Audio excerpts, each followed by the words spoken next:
Tens of millions of people have been bracing overnight for a tsunami after a major earthquake in the Pacific. People in Hawaii have been evacuating to higher ground. A nearly 6-foot wave has been reported in Maui, a 4-foot wave in Oahu. And a 4-foot wave also reported in Monterey, California. Overnight, with some evacuations on the coast, the quake struck off the coast of Russia, the most powerful quake since 2011, setting off widespread warnings and alerts. Video showing the quake hitting during surgery at this hospital in Russia. We begin our coverage with ABC's Lionel Moise. Overnight, millions along the Pacific bracing after one of the largest earthquakes in recorded history struck off the coast of Russia. Just before 7:30 p.m. Eastern Time, an 8.8 magnitude earthquake striking 85 miles off the east coast of Russia.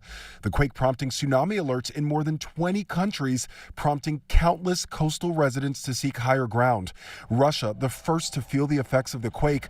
Shaking scene in the Kamchatka Peninsula, people running for cover as ceiling panels fell down at an airport. This kindergarten heavily damaged, but luckily no injuries reported. And then the water began to rush in. Video shows a coastal city being inundated. This video circulating online shows the rushing waters carrying buildings away. In Hawaii, cars filling the streets of Honolulu as residents fled to higher ground. We're under a full tsunami alert here. If you're in a low-lying area, get yourself safe, get to higher ground. Everyone evacuate the beach. Hawaii's famous beaches evacuated, lifeguards telling people to leave immediately. Some hotels on the islands telling guests to move to higher floors, others evacuating completely as the state braced for waves up to 10 feet. 10-foot surf wave, it's good for surfers, but a 10-foot tsunami is quite different because what that means is it's like all of sea level will rise by 10 feet above normal sea level and stay high like that for maybe 5-10 minutes before it goes back down. Airports on the island shut down. Some planes already en route over the Pacific turning around and heading back to the mainland. Concern here is damage to life and property. So we've got air rescue crews standing by. There is a helicopter that has been making rounds along our south coast or is about to. Some of these areas are quite isolated, and if people made the decision to try and ride it out and they are caught up in the floodwaters, they could be swept out into the ocean when the tsunami waves recede, and we want to be available to provide assistance if that's the case. On the west coast of the U.S., a tsunami warning issued for the California coast from Cape Mendocino north to the Oregon border, but the entire west coast on alert overnight. In Japan, residents on the eastern coast taking no chances, people seen evacuating to the tops of tall buildings. A few hours after the quake, the first waves battered Japan's coast.